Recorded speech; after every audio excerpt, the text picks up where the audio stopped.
Transit van in beige or brown, Pueblo gold. It's the name of my cover band.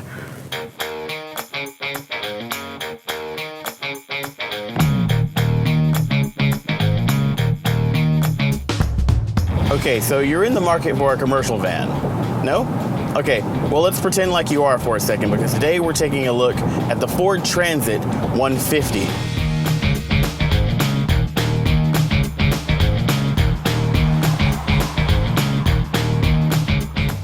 Now, most of the times you'll see this van operating as sort of an airport shuttle or as a large panel van for construction crew or carpet shampooers or something like that.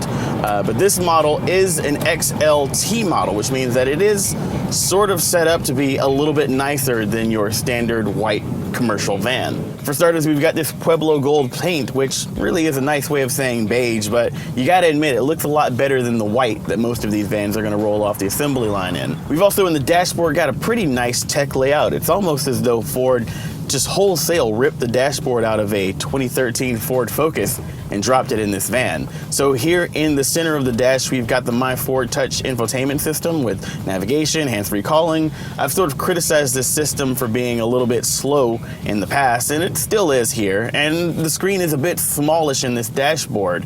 It just sort of looks pint-sized and really far away from me, which makes it even harder to interact with.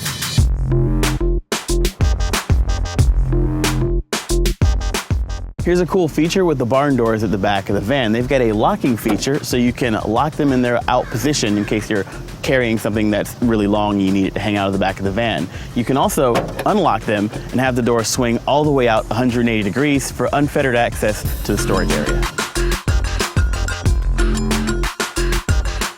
Now, commercial vans are very reconfigurable. Right now it's set up to hold about 10 people and their luggage, but those seats can be popped out to make room for more stuff, or the entire interior can be stripped and outfitted by Ford for whatever needs you have.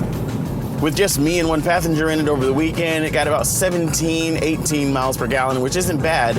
I imagine that it'll get a little bit less than that when you fill this thing up with people and stuff. Now, I don't spend a whole lot of time in commercial vans, so the ergonomics of this vehicle are a bit weird to me. Now, one of the things that is really odd for me is the sort of weird positioning of the steering wheel. Now, I understand that I'm sitting high and the steering rack is way down low, so you have to have a very steeply sloped steering column. But in order to sit close enough to this wheel to drive the car comfortably, I end up sitting almost too close to it, which sets up the weird irony of there being all of this space in the van, but I can't get in or out of it without smacking my knee on the adjuster for the steering column. It's just a little bit odd.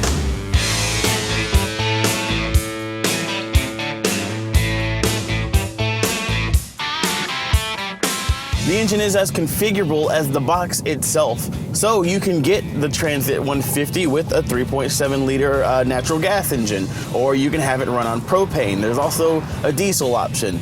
You can flip-flop the engine around when you're speccing this vehicle out to match whatever needs for power or torque or efficiency you might have. Now, under the hood, we've got Ford's 3.7 liter V6 engine. That's gonna put out about 275 horsepower and about 260 pound-feet of torque. That's not an immense amount of power in a vehicle that's this big.